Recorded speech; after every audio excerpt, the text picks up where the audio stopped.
our cow Karma, we didn't even know she was pregnant. We rescued her 8 months prior. She all of a sudden went into labor. The entire cow family formed a circle around her and stayed there literally without moving for 2 hours while they watched her labor and birth and watched her, lick and clean off her baby. Wow. They form the same exact circle when someone is passing away. They don't sit there and say, "Get up, please, get up, you have to live." They notice that someone is passing away. They form that very same circle around them. And then the matriarch will step forward, put her head on the back of the one that's passing away, stay there for several minutes with her eyes closed, paying respects, saying goodbyes, honoring their loved one. Then she steps back into the circle, and then the next one in the circle, until every single one in that circle was able to step forward and pay the respects to the one that's passing away. And I have seen many mothers pass away and leaving their kids behind, and the family will form that exact same circle around the mourner. They don't say, "Get over it already." They don't say, "Hey, come over here and have a drink of water." They don't say, "Hey, just eat and forget all about it." They don't say, "Oh, let's just play and move on." They form that circle around the one that's grieving. They meditate with them. They sleep with them. They sit still with them. There's no words. There's no exchange. There's no negotiation. They are just simply forming a circle around them and being with them until they feel better. And it's beautiful. It's a beautiful practice. And I think us humans need a lot more of that. Hi, everyone. Welcome back to the Purple Stars podcast. My name is Sarah. I am your host. And our guest on the show today is the founder of the Gentle Barn Foundation. She's an amazing speaker, author, celebrated animal welfare advocate, and animal communicator. And I'm excited to be saying please welcome back because she's here for the second time. Please welcome Ellie Laks. Hello. Thank you so much for having me back. It's so good to see you again. I am so thrilled. Ellie, how have you been the last few months? Really good. Busy and good. Really good.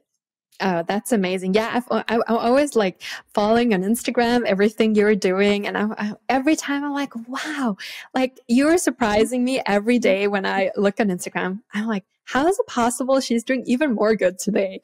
And it's so beautiful to see. And to me, it's also a great inspiration to do more good and to be like, okay, every single seed counts, no matter how small and how big it is. And we never know what ripple effect it can have. That's true. That is absolutely true. And a big one, which will have a big ripple effect, is your latest book. It's called The Cow Hack Therapy. I pre-ordered it during after our last interview. So I was very excited when it suddenly was in my mailbox because I didn't expect it since it was so many months later. I want to know all about it. Obviously I read it, but I want to know like why cow hack therapy, what made you focus specifically on cows, and also how does it feel to have the book finally in your hands? Oh my God, that first day where the publisher sent me my first box of books and I didn't know what it was.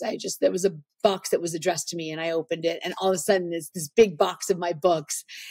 Oh my God, I cried, I smiled, I laughed, I did a happy dance to hold the books in my hand. It was like, oh my God, it's real. Like all of those ideas and all of those stories and all of those late nights and weekends writing, all of those edits. And it's like, oh my God, it's real. I went through a very, very brief period of, oh God, what if people hate it?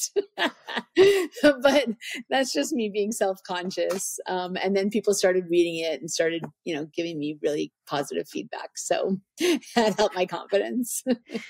Ellie, what do you think was the part in you that thought that people might not like it?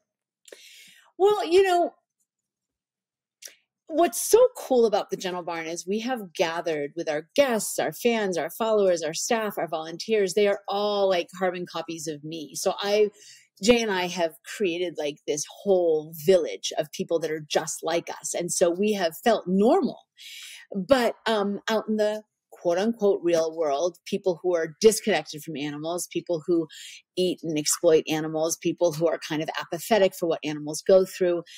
I don't know what they think of me, but I'm really excited about this book because through these stories and life lessons that these animals have for us, hopefully I can open the hearts of the people that are so far away and distant from animals, but this book can bring them closer. This book can give them experiences and feelings that perhaps they didn't have before. And this book might change their minds. So I'm really excited about it. Ellie, I can just tell you, after our first episode, and obviously our audience are animal lovers. However, also people meeting on the street when they said, oh, you have a podcast. Who did you have on? And I remember saying, oh, last week or 2 weeks ago, we had Ellie Laks from the Gentle Barn, and every single one of them. Oh my God, we love Ellie Laks. We love the Gentle Barn. It has changed my life. It has given me so much comfort during COVID.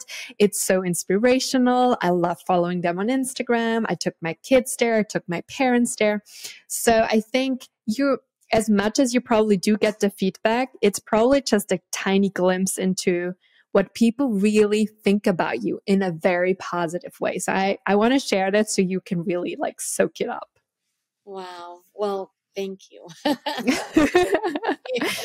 and also, I think that life is changing. I think the world is changing. I think that people, because of social media, because there's so many sanctuaries, because more and more people have household furry family members, I think more and more people are just opening themselves up to the extraordinariness of animals, and we're learning more, we're changing more, we're growing more. So it's a very exciting time to be alive.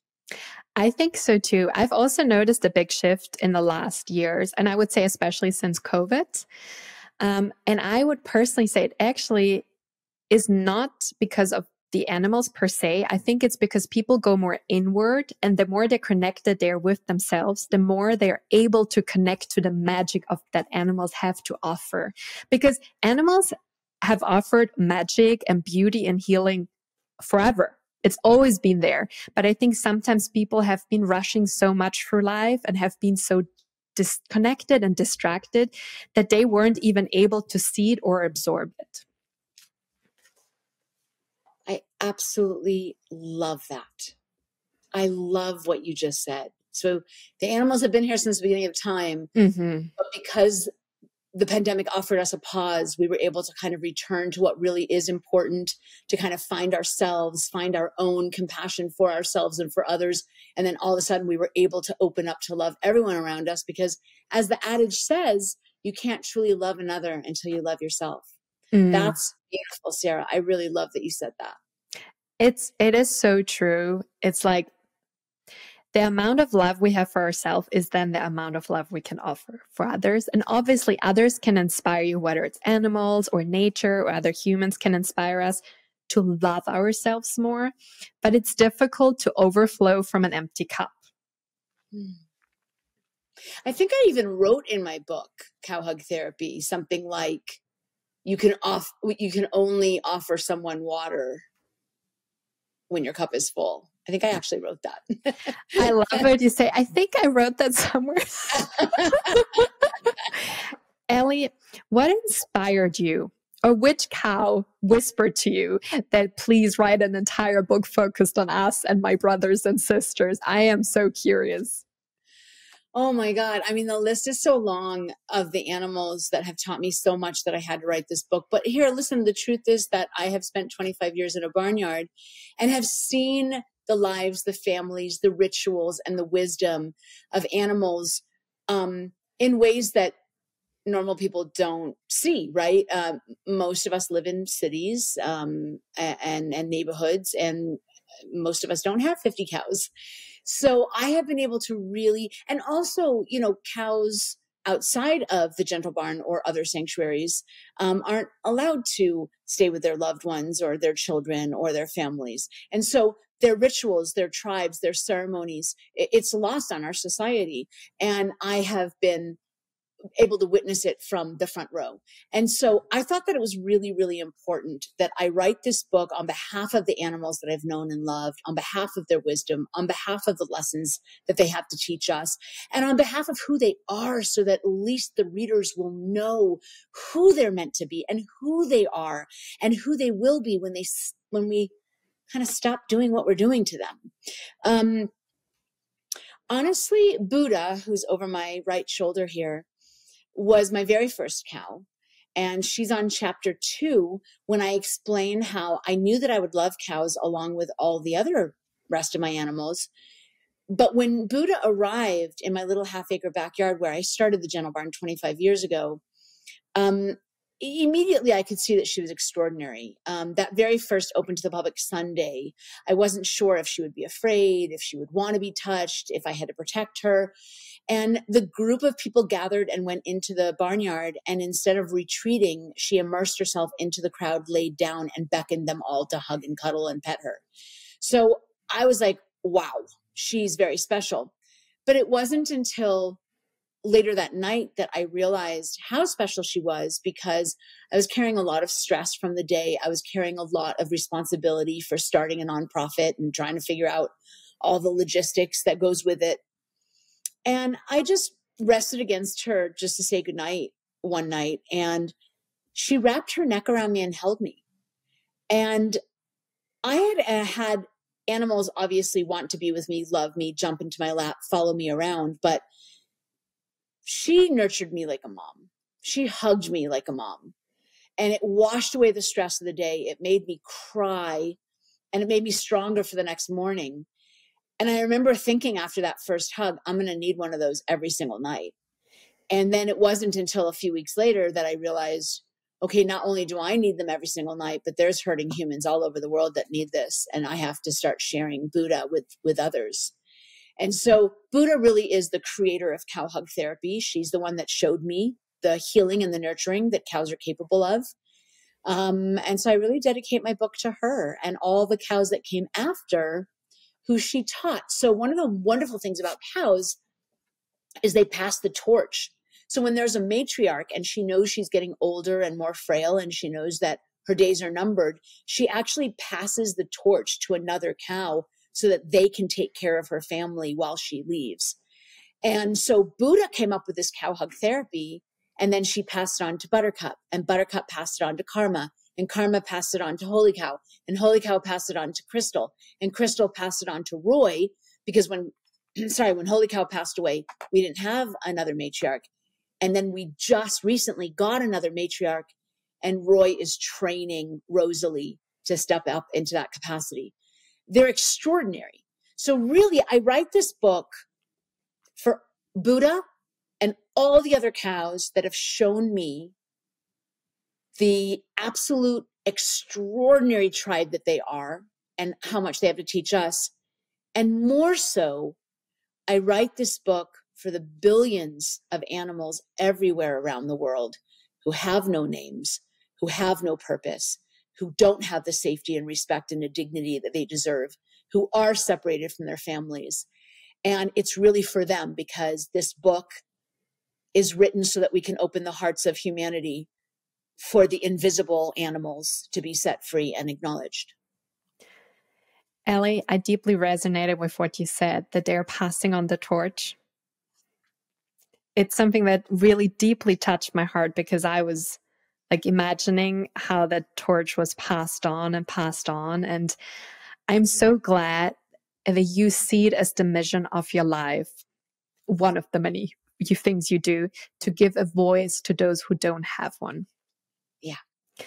And I'm also so happy you have so many cow stories in this book, because I've had two amazing people from HSI International on, and both said a lot of people, they feel connection to cats and also to dogs, but cows are, for example, one of the animals that are overlooked.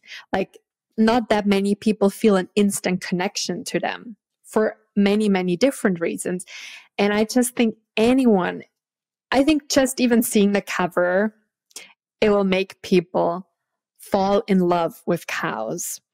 And one of the cows that made me fall even more in love with them is Buttercup.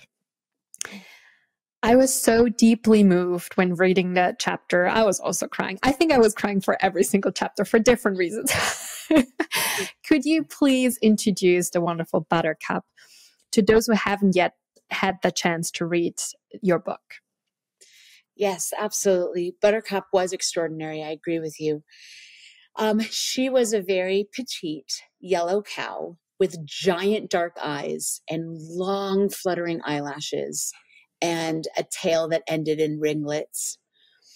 Unlike most of the cows that we rescue that are scared and run away and have a really tough beginning at the Gentle Barn, she walked in and she said, "Oh, finally, I'm going to be treated the way that I deserve to be."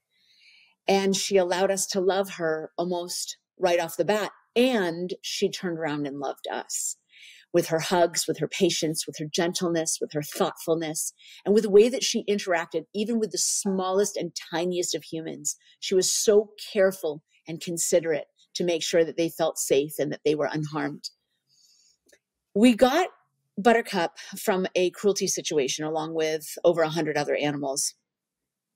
And everything was sharp on her. Her sharp ribs jutting out, her sharp hips jutting out. She was so thin, emaciated, and malnourished that you could really see every bone, except for her rounded belly. And I remember taking one look at her and saying, uh-oh.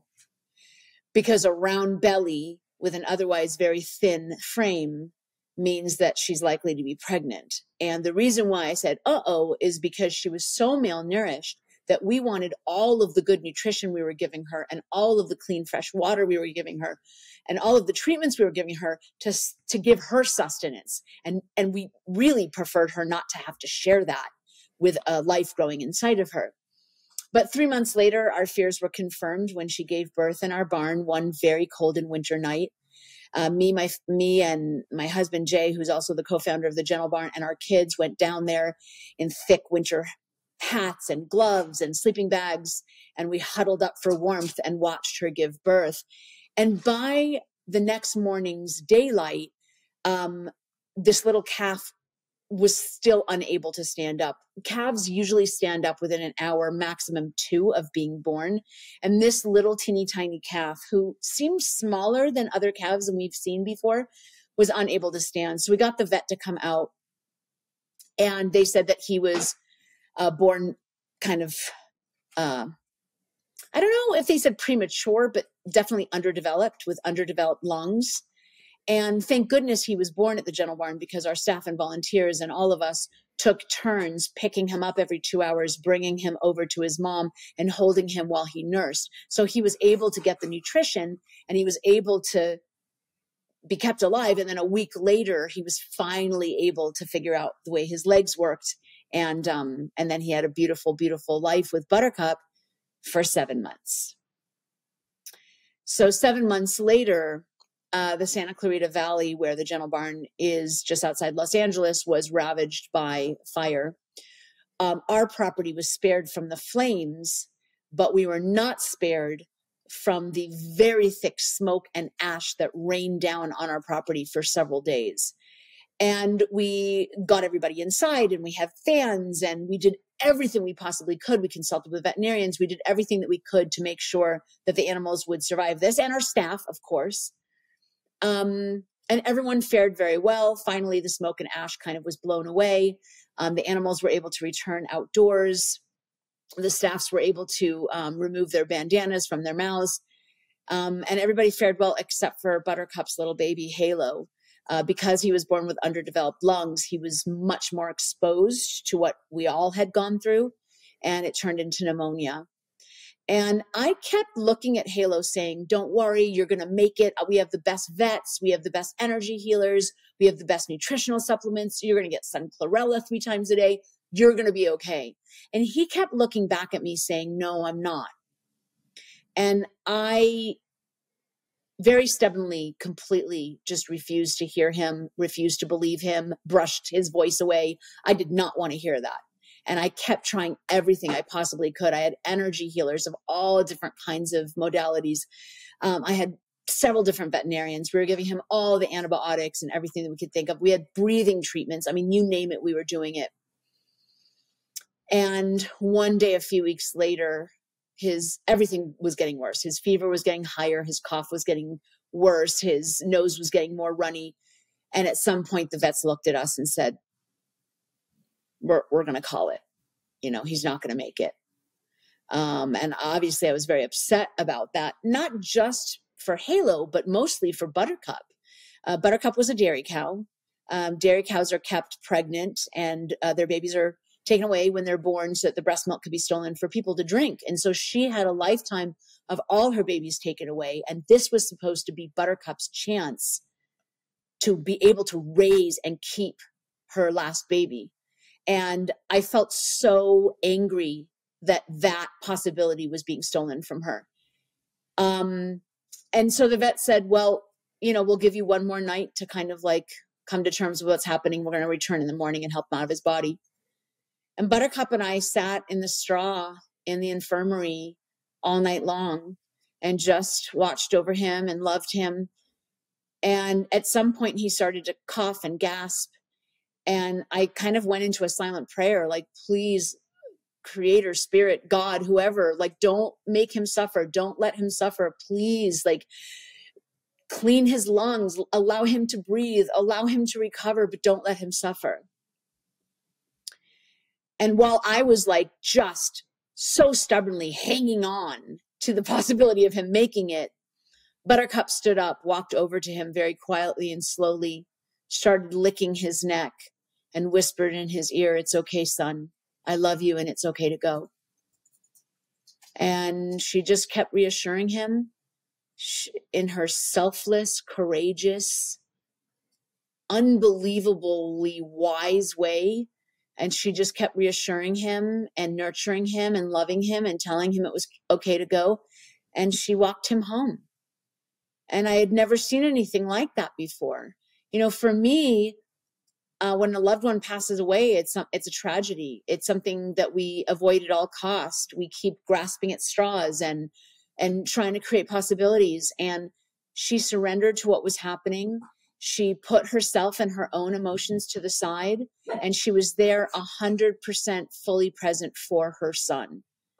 And I just couldn't believe it. And so at the Gentle Barn ever since, that is how we walk animals home. And it doesn't matter whether they've died suddenly of a heart attack or they're having a seizure or it's some kind of horrible bloody injury, which doesn't really happen at the Gentle Barn, but whatever, or they pass away peacefully when they're ready. No matter what it looks like, we maintain composure, we reassure, we hold, we groom, we love, and we walk them home like Buttercup. And she changed the history of the Gentle Barn and showed us how to walk a loved one home. Buttercup's story doesn't end there, as I write in my book, Cow Hug Therapy, because around that same time, once she had a chance to really grieve and mourn over the loss of her physical relationship with her son, we had rescued 6 other calves from going to slaughter at 8 weeks old. And Buttercup lost a son, and these calves had no mother. And we brought the calves to Buttercup just to see what would happen. And she adopted them all, and she nursed them, and she raised them, and she groomed them, and she protected them, and she loved them for the rest of her life. And I think that there's so many lessons that Buttercup taught us. I could probably fill a whole book, not just one chapter about her. But my biggest takeaway is there are sad and challenging and painful things that happen to every single one of us.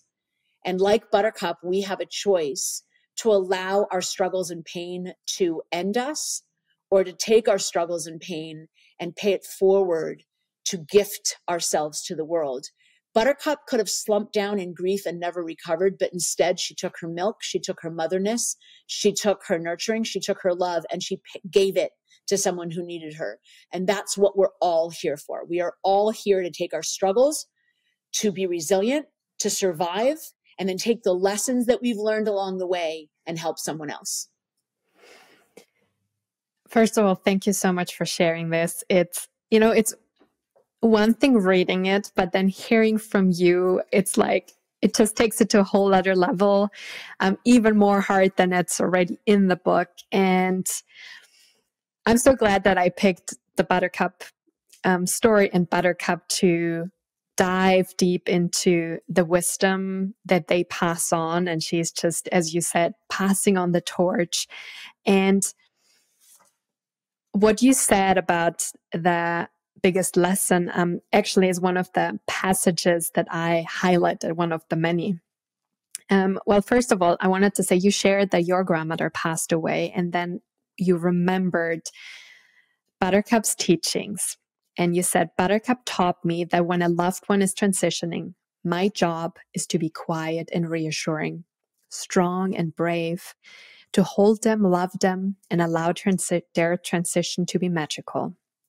And a few pages later, you wrote, I remember what Buttercup taught me about being present for the person passing away and not making it about my own sadness. Can you share with us how Buttercup's teachings guided you to support when your grandmother was on her journey then back home? Listen, I think it's a tall order when our loved ones are passing away. We feel scared. We feel sad. We feel confused. We feel helpless and hopeless. There are so many, sometimes we feel anger, right? There's so many emotions that well up inside of us when we're kind of helplessly watching someone pass away, and we finally come to terms with the fact that there's nothing we can do about it. But that's what Buttercup taught me. It's not about us in that moment. It is absolutely about us once they're laid to rest. We get to mourn their physical loss. We get to really immerse ourselves in that grief and camp out there until we are ready to be on the other side, and we can go from grief to gratitude. And it's really important, as a matter of fact, to really feel our grief and feel that loss instead of trying to distract ourselves and move on prematurely. But right there, when that animal or human or anyone is crossing over, it is not the time to think of ourselves. It is not the time to cry. It is not the time to be scared. It is a time to be Buttercup, be selfless and courageous and quiet and nurturing, and allow their transition to be beautiful. And I've really come to see, quote unquote, death the same thing as birth. When we have babies, right? When there's a birth, we dim the lights. We are very careful in selecting the absolute choice people to be in the room. We talk in hushed tones, and we want the entrance into this world to be absolutely breathtakingly beautiful, right? So I look at the end of our lives the same way. We want the person or animal transitioning to not feel guilty. We don't want them to feel embarrassed. We don't want them to feel scared or nervous. We don't want them to feel worried about how their loved ones are going to fare once they are gone. We want them to feel totally supported, totally reassured, and we want them to know that it's okay to go. And we want that experience to be absolutely beautiful, because it is a birth into the other world. And that's what Buttercup taught. And so I remember when my grandmother passed away, you know, it was really scary. She was very, very, very ill. There was nothing that we could do, because unlike animals, humans don't have that euthanasia option. And so watching her pass away was just probably the worst thing I've ever seen in my life. And my poor mom was running around, you know, trying to figure out how she could comfort her mother. And it was awful. And I just sat down, held my grandmother's hand, sang to her in a soft tone, told her all the things that I appreciated about her, reassured her that everybody would be just fine and that she can go when she's ready and not be afraid. And it was a tremendous offer to walk her home. Thank you so much for sharing this. I think whenever we are in the position of being there when someone transitions, it's so good to already have that picture of Buttercup and what you just shared beforehand, because I do think the instinct is to cry, to be anxious, to try to fix for them not to go.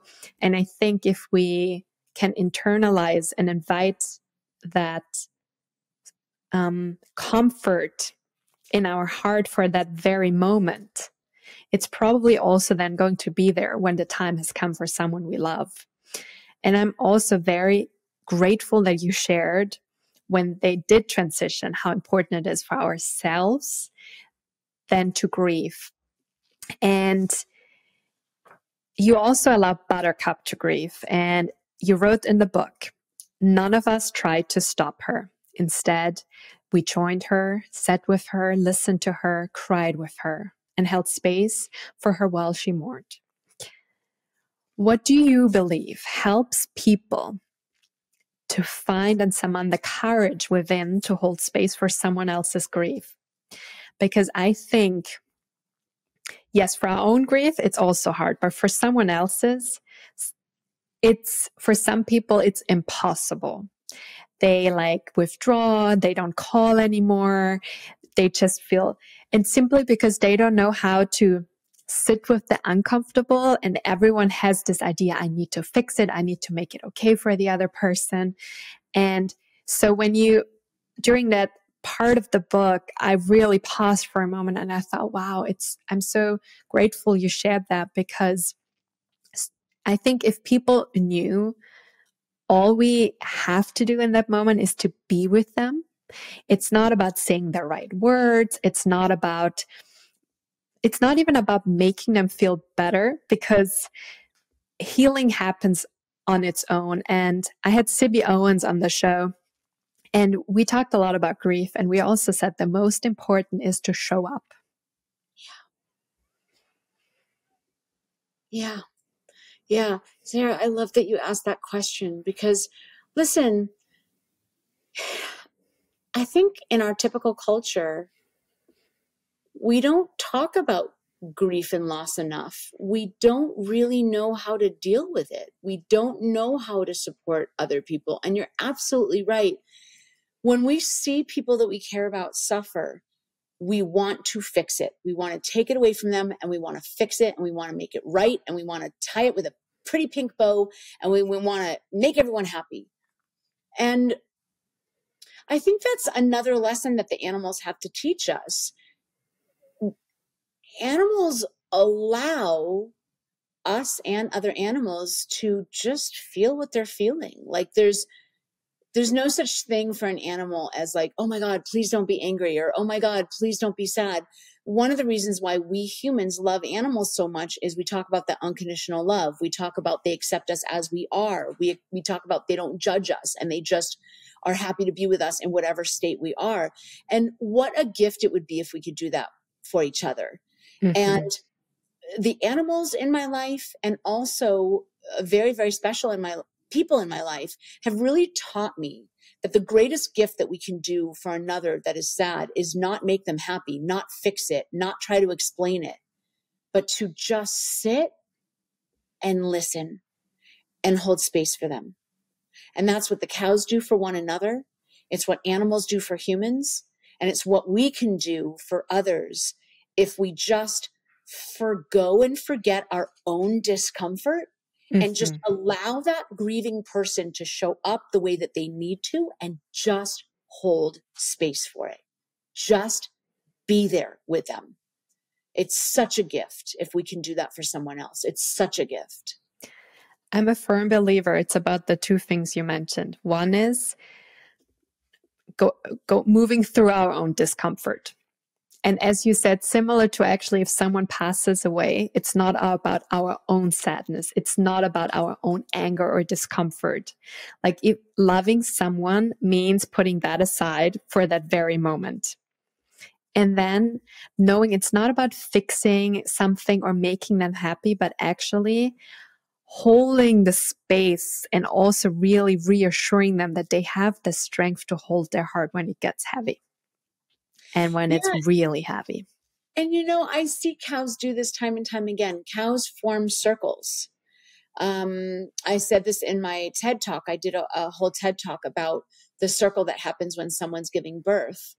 That we had this experience where our cow Karma, we didn't even know she was pregnant. We rescued her 8 months prior. She all of a sudden went into labor. the entire cow family formed a circle around her and stayed there literally without moving for 2 hours while they watched her labor and birth and watched her, lick and clean off her baby. Wow. They form the same exact circle when someone is passing away. They don't sit there and say, get up, please, get up, you have to live. They notice that someone is passing away. They form that very same circle around them. And then the matriarch will step forward, put her head on the back of the one that's passing away, stay there for several minutes with her eyes closed, paying respects, saying goodbyes, honoring their loved one. Then she steps back into the circle, and then the next one in the circle, until every single one in that circle was able to step forward and pay the respects to the one that's passing away. And I have seen many mothers pass away and leaving their kids behind, and the family will form that exact same circle around the mourner. They don't say, get over it already. They don't say, hey, come over here and have a drink of water. They don't say, hey, just eat and forget all about it. They don't say, oh, let's just play and move on. They form that circle around the one that's grieving. They meditate with them. They sleep with them. They sit still with them.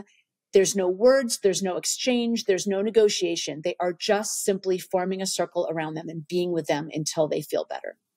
And it's beautiful. It's a beautiful practice. And I think us humans need a lot more of that. I didn't know that. And it's so beautiful, especially giving that feeling, we are here for you when the circle of life is moving. Whether it's beginning, whether it's ending, we are here, and like we surround you with our love and we hold that space for you while there might be a big hole in your heart. So it's beautiful. Like, I'm so grateful you shared this, because I think it's something that, I mean, a lot of different cultures have different practices for when someone passes away. And there are some that have like the most beautiful ones, and they celebrate and hold like the grateful memories. So I think it really is nice to also look into the very natural practices and routines of animals. And this also brings me to another chapter. This is not about grief. It's about something else. And I so loved the opening quote of the chapter Socks. You wrote, never change for anyone, ever. Instead, gather around you those who can love you for who you are. I think our life really comes down a lot to who we spend our time with. And if we are conscious of picking people and animals that make us feel good and that celebrate us, that want us to be happy and to be healthy and also to succeed in life. And what are some of your personal experiences when it comes to loving yourself for who you are and then attracting your tribe? Because you mentioned earlier, you created an entire village with people that are like you. In order then to have people around you that love you for who you are and never want you or expect you to change your core. So I write a lot about this in my first book, My Gentle Barn, where as a kid, I was an animal communicator. I was an animal lover. I wanted to save animals when I found them in distress. And the people at school, the kids at school really didn't share that same value. And so it made me feel alone. It made me feel kind of like an odd duck.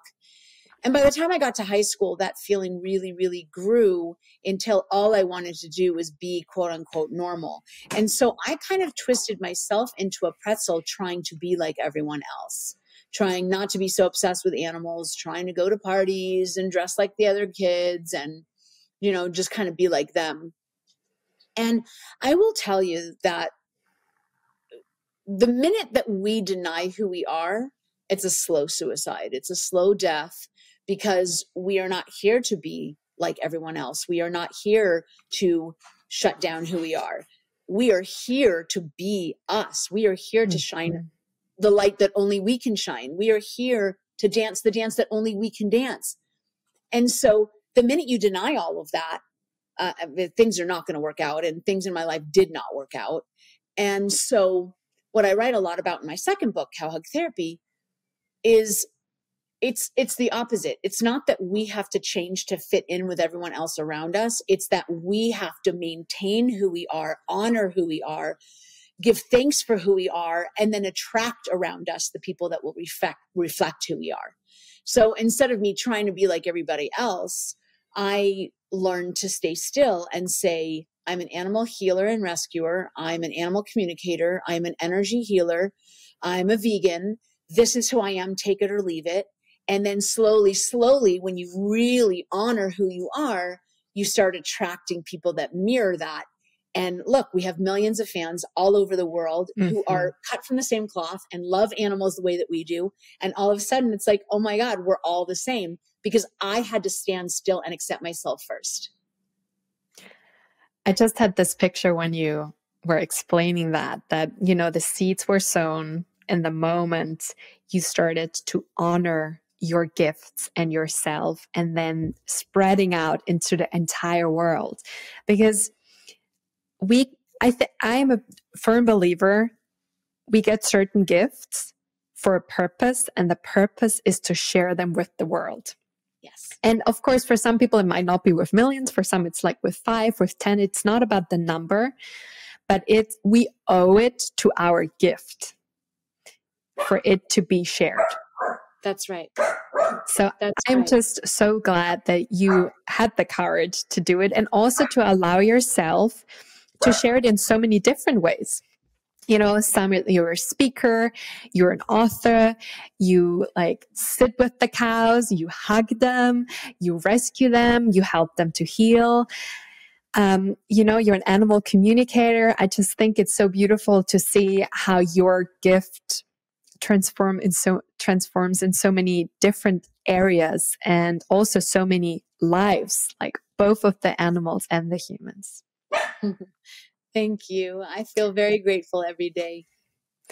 And I can really feel that. And could you please read one passage of the book on page 198, Whisper, because I think that's very fitting about your journey of honoring yourself and becoming who you are.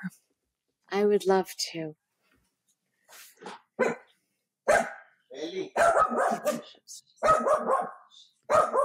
Whoops. She's like, totally, this is the right passage. I'm so glad you asked her to do it. Yes, we got to celebrate my mom much more. She's just a rock star. Okay. All right. In my time with Whisper, I made mistakes and was forgiven. I was weak, but found strength. I was scared and found reassurance. I went from an insecure people pleaser to a mom, founder, and leader. When I was with horses as a child, I felt invincible, confident, and powerful. Whisper brought that feeling back to me and left it with me, returning to me a piece of myself that made me whole once more. How does it feel when you read that out loud?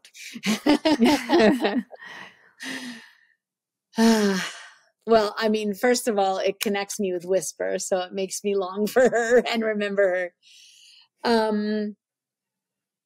But you know, it's true. We work with a lot of kids that come to the Gentle Barn to heal, and they, through our programs, they're able to find themselves in the barnyard. And one of the things that we ask them when they come to visit is, what is the word that best describes who they are, and what is their dream? And depending on the age and circumstance of the individual, sometimes they know their dreams and sometimes they don't. And when they don't, what we say to them is, well, go back into your childhood. What did you love? What set you on fire? What made you feel like time stood still? What made you feel like you were huge and you could fly? And then they would say, I love to draw. Okay, well, maybe you're supposed to be an artist. Or I love to sing. Okay, maybe you're supposed to sing somehow. When we are small, we know who we are and why we've come. And then we get lost in life's experiences and, all the things that we go through and all the things that we're told and blah, blah, blah. and we lose ourselves and we don't remember why we've come sometimes. So with me, and when I read that paragraph, as a kid, all I wanted to do was be with horses.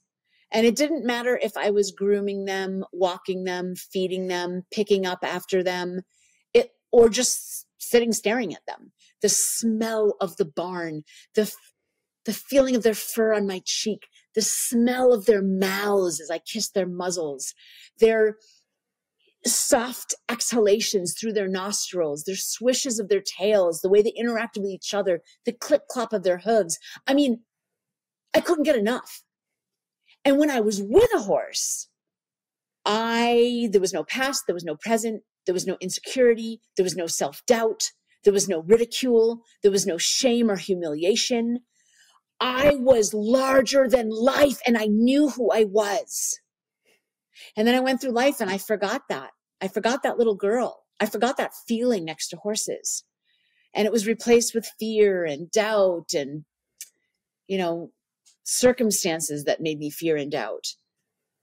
And in my time with Whisper, she really returned that feeling to me. She made me feel like that again. And when there are days, because, things come and go, we're still evolving, we're always working on ourselves. So when there are days where those old feelings of self-doubt, whatever, creep in, I sit down and I meditate and I just kind of visualize Whisper's face and the smell of her nose. And it brings that feeling back to me again. I know who I am. I know who I am when I'm next to a horse. I am strong. I am powerful. I am looking forward. I am not worrying what anyone else is thinking. That's what Whisper did for me. Ellie, I love that you said, and then we forget, and it's about remembering. Yeah. Because some people are so busy with finding it. And I think when we come to the understanding that it's not about finding it, it's about remembering, it takes off so much pressure. And I'm wondering, what you shared. I know you're very busy and you have already done so much good in the world. You have moved mountains. Nevertheless, obviously you're human and as you said, you have your days where you also sometimes forget a little bit how amazing you are. First of all, do you see any patterns, what leads to you not being 100% connected with that little girl that feels fearless and just, greater than life? And also what helps you then to reconnect, maybe other than meditating on Whisper, especially for those in the audience who know that feeling inside them? I think that when I leave intuition and I go to the brain where you're weighing the pros and cons and you're seeing what you want, but then again, what about this? And what are they going to say? And what are they going to think? And what's the circumstance or the consequences of this? I mean, oh my God, I could be on that little hamster wheel all day long.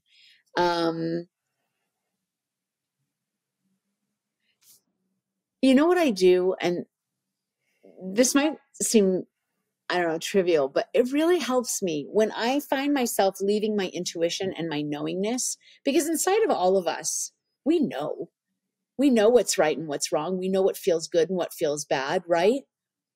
But it's very easy to kind of leave that and overthink things. Because the things that I'm doing and the decisions that I'm making are important and they matter. And I want to do it carefully and right. I have come to find that there's a compass inside of all of us. And the compass shows up in two ways: in how we feel, right? So if we feel excited, if we feel elated, if we feel joyous, if we feel relief, if we feel peace or happiness, that's our compass saying, oh yeah, you are right where you need to be. When we're feeling all the negative versions of those feelings, then that's our compass going, you are, when we're feeling depressed, when we're feeling anxious, when we're feeling worried, that's oftentimes our compass saying, no, you are not where you're supposed to be. You are supposed to be doing something different. You are supposed to be doing something that you love, not serving someone else. Like that's our compass, just letting us know that we are not on track. The other way that my compass shows up is the way that I feel inside my body. When I think of something, or I'm trying to make a decision, or I'm trying to figure out what is right, there'll be a version of it that will make me feel very anxious in my body, and my tummy will feel kind of hard and in a knot.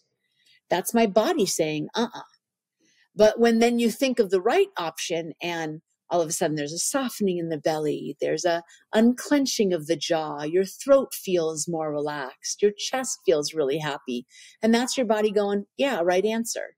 So we're not taught to listen to those things in the typical school, right? We're taught to sit down, listen, follow the rules, raise our hand if we want to say anything, and listen to all the other experts in the room aside from us. But we have a big voice. We just have to remember how to use it. Our body is our instrument that will never steer us wrong once we realize what our body is saying. And our instincts and our intuition will always guide us once we start exercising the muscle of listening to that still small voice inside of us. For anyone in the audience who hasn't listened to our first episode with Ellie Laks, it's all about knowing whether it's intuition or fear, and you shared so much goodness there. And we were talking even more about our body sensations and how we learn to read them, and also to trust them, to reconnect with them, and also understanding what connects me with it, what disconnects me with it, what is so much noise that I can't hear it. And I'm glad you brought that up again. And I interviewed Dr. Sarah Kubrick, and she had an amazing analogy. And she said, our body, I'm repeating it in my own words, our body has so much wisdom, and once we start understanding it, it's a little bit like watching TV. First, you watch TV, you do not understand the language. But once you start understanding the wisdom, you get the subtitles. And you're like, whoa, that's what they said? And I think this is really what it is. Once we start understanding the symptoms, the feelings, the sensations, also maybe differentiating, is it a fear? Is it someone else's feeling? Is it my feeling? Because I think especially as empaths, it's very important to differentiate what I'm feeling right now. Is this mine or someone else's or something out in the world? And also, I guess as you're nodding, you really know what I'm referring to. What helps you to differentiate and also be very clear? Is it something you are feeling, or is it something you're picking up? Because you're surrounded by a lot of people, a lot of animals. I literally went through this very, very recently, about a week and a half ago. I was going around my merry way. It was my day off. I had a wonderful day. I went to the gym. I walked the dogs. I had the best day ever. Went to acupuncture. It was Friday night. Oh, so tomorrow will be 2 weeks. It was Friday night. I couldn't sleep. I felt depressed. My brain was talking, but my brain wasn't talking about something pertinent to my life. It wasn't like there was a challenge going on or a fight going on or something bad happening. My life was fine. My day was fine. And I was, for 24 hours, I couldn't sleep. I wasn't eating. I was worried and depressed. And I kept saying, what is wrong? I don't usually feel this way. What's wrong? What's wrong? And then all of a sudden at the end of the 24 hours, I was like, wait a minute. Is this even mine? Mm-hmm. I was like, hold on a second. What are they doing out in the world? Are they culling elephants? Are they chopping down the rainforest? What horrible thing is happening out in the world? Because you know what? I don't think this is mine. And the minute I acknowledged that this wasn't even mine, it's like it released me. Mm-hmm. I couldn't, that was wow. As empaths, we not only carry our own feelings, our own emotions, our own experiences, but we also carry those around us, and we also carry the world. Things that we can't see, things we can't hear, things we don't even know about. But if there's an energy out there in the world, we are going to feel it, and it's going to affect us in a very, very, very deep, profound way. And so what I do when that happens is, okay, what's worrying me? Do I have a decision to make? Do I have stress going on? Is this real? And if it's real, then you address it, right? You problem solve your way through it. You make amends, or you make peace, or you make the decision, and then you're released. But if it's not ours, then there's no way to resolve the way through it. We just have to realize it's not ours. Yeah.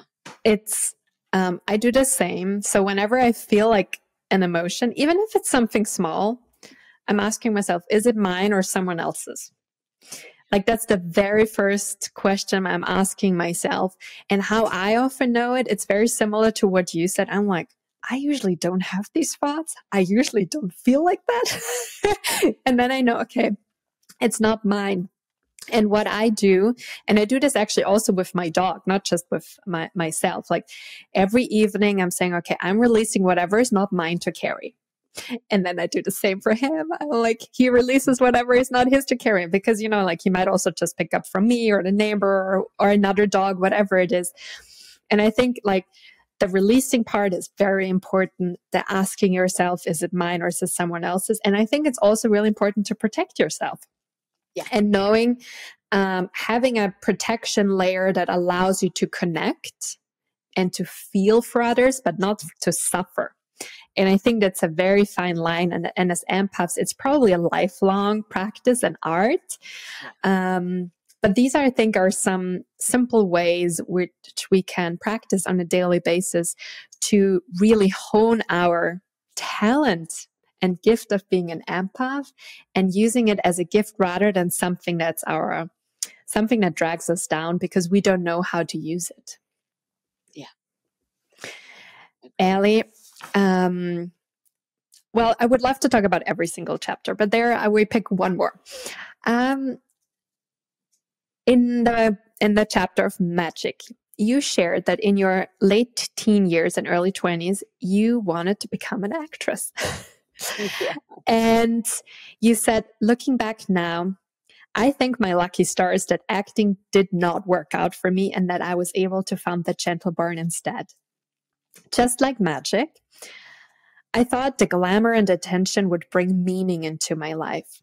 But the truth is that for me and magic, serving, caring, supporting, and giving to others offers a much greater high than applause or accolades any day. Can you share the amazing story of magic? Because that's actually a chapter I laughed. I didn't cry, I laughed. And also, how can we identify if our dreams are ego-driven or led by our hearts? Well, I think that when we choose to serve, it's never ego-driven. When we choose to serve and give and help and heal, oh God, it's never ego, and it's a wonderful, wonderful feeling. But listen, I don't want to come across like I'm saying all actors are bad. No.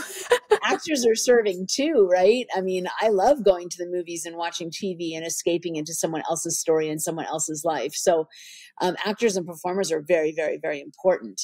For me, however, there's a Chinese curse that says, may you get everything that you want.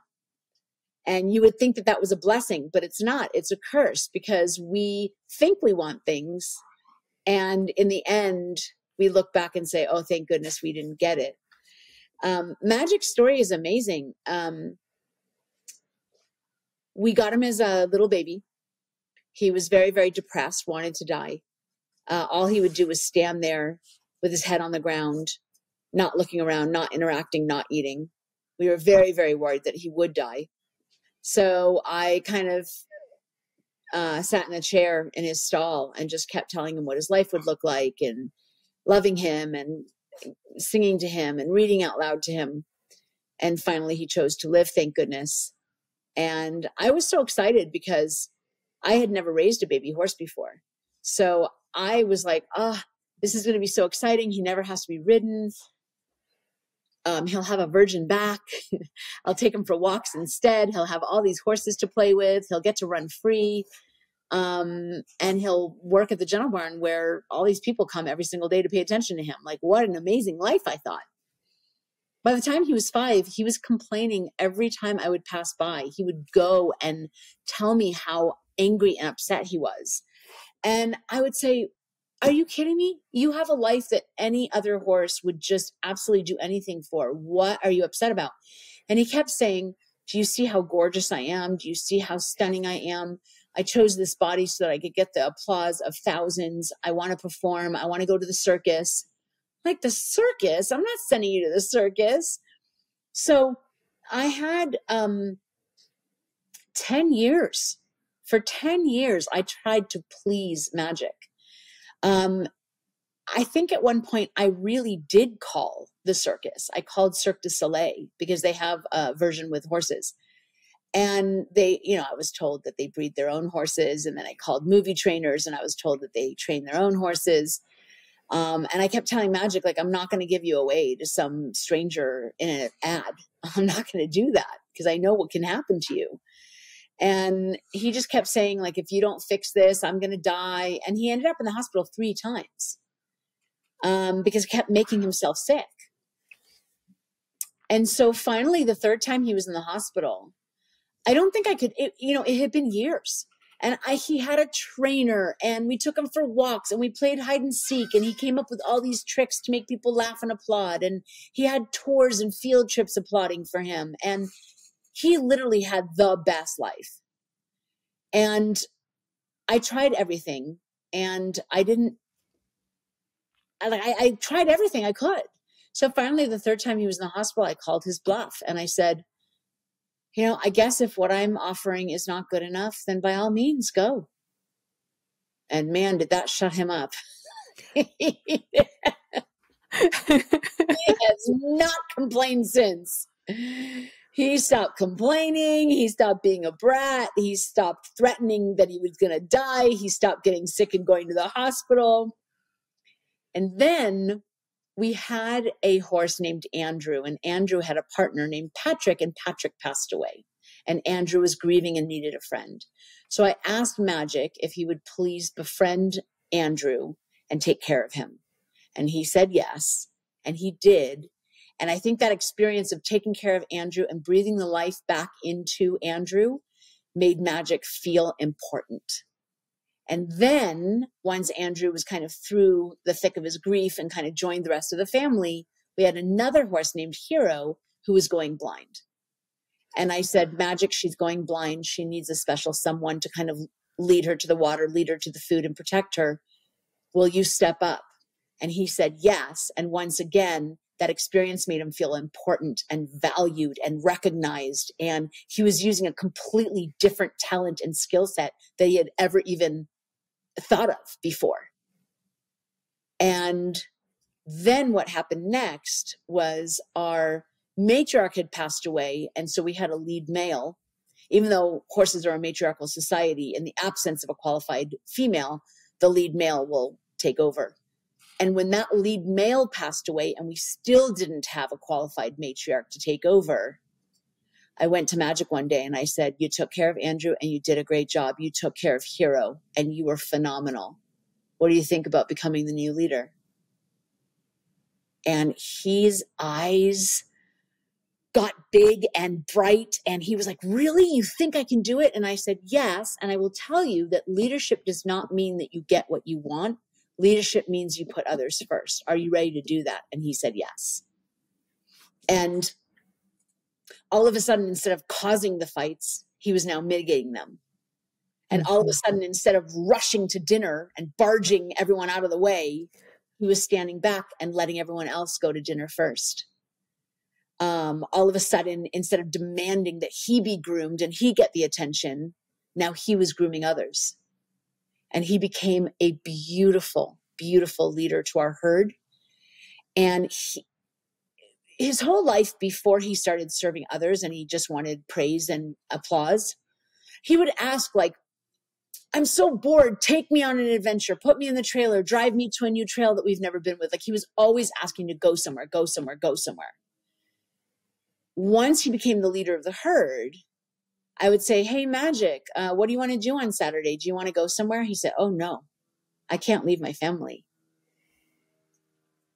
And he stepped up to be far more satisfied and happy and rewarded than applause ever did for him, because he found his true calling and his true purpose and his true skill set that he didn't even know he had.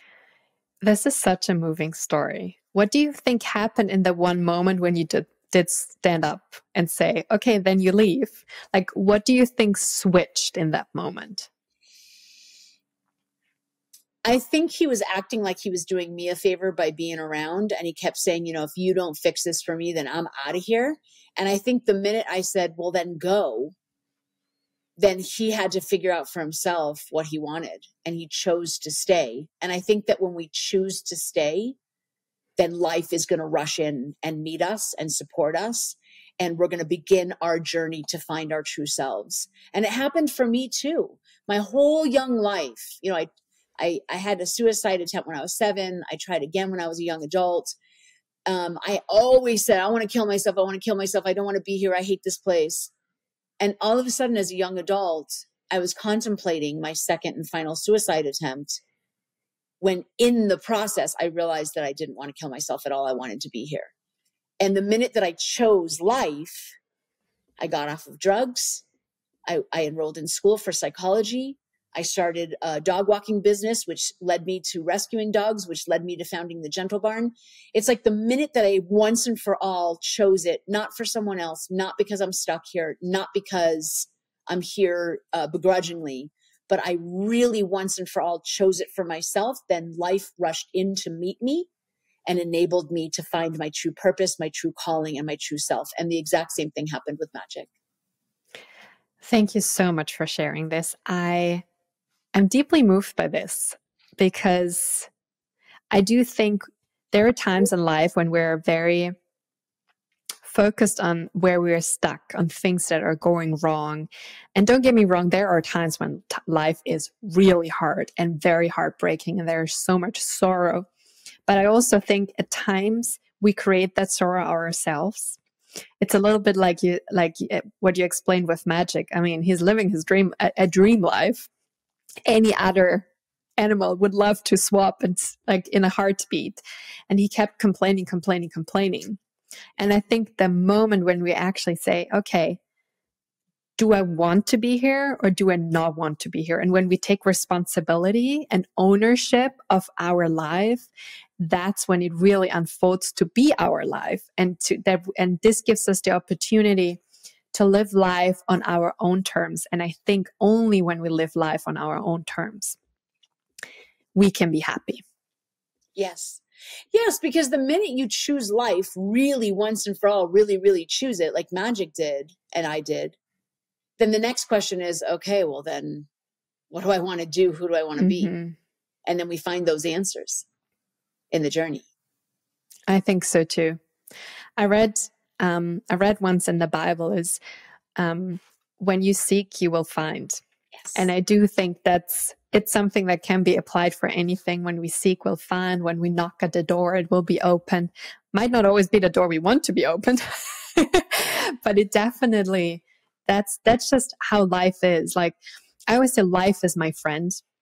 And I think, as Louise Hay says, life loves me and I love life. And when we create that circle, what you said earlier, around like within ourselves, like for others, and have that circle of life filled with love, I think that's when we really get to experience the big magic of life. Ellie, we always wrap up an episode with an animal Q&A. And I would love to dedicate that one to Buttercup this time. I love that. What is one of the many reasons you're grateful for Buttercup? Her hugs, her brown eyes that I could drown in, the way that she taught how to walk someone home, her selflessness, her generosity, her kindness, and even the way that she left us and left her body is more of an accurate way of saying that. I mean, what a class act. She didn't Mm-hmm. waste time being sick. She didn't waste time with a long illness or a traumatic event. She woke up in the morning, fit as a fiddle, ate breakfast, gobbled up her cookies, drank the cool, delicious water, groomed every member of her family, meditated, got groomed by the staff. They put her fly mask on. She looked around and she passed away. In a matter of minutes, she was gone. They say that all great masters leave that way. And Mm-hmm. that is just one more piece of evidence that Buttercup truly was a great master, although I knew that before she passed. Ellie, if you were to write an entire book about her, what would the title be? Oh, that's such a good question.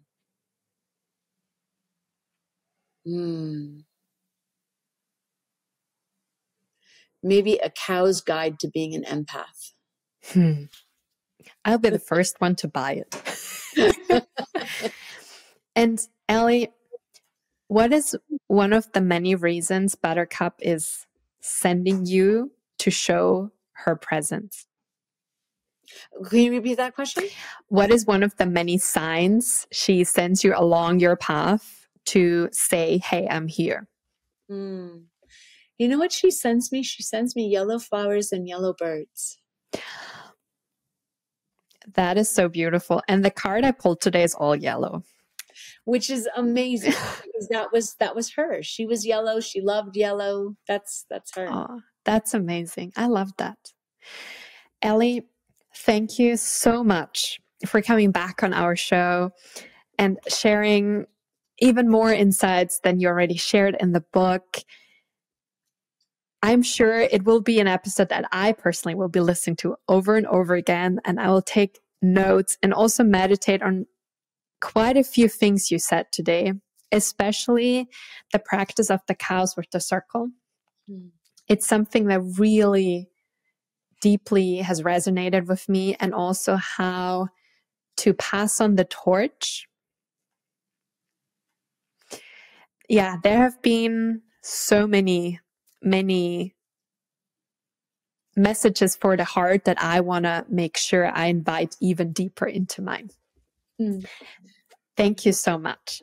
Thank you so much for having me and all these wonderful questions and this extraordinary conversation. Thank you so much. Thank you, Ellie. It's a wrap for today, everyone. If you loved the episode as much as we did, please make sure you share it with your friends, with your family, and don't forget to tag Ellie, the Gentle Barn, and us. Send us DMs or emails if you have further questions. And I have a really great news for you. You are going to get a special discount code to get the book on the Gentle Barn website. We'll get 20% off. I'm going to put it in the show notes. Get the book for everyone. I think it's a great gift for anyone you love, a birthday gift, and also get maybe 20 books so you have plenty of Christmas gifts already. And thank you so much for being here. See you next Wednesday.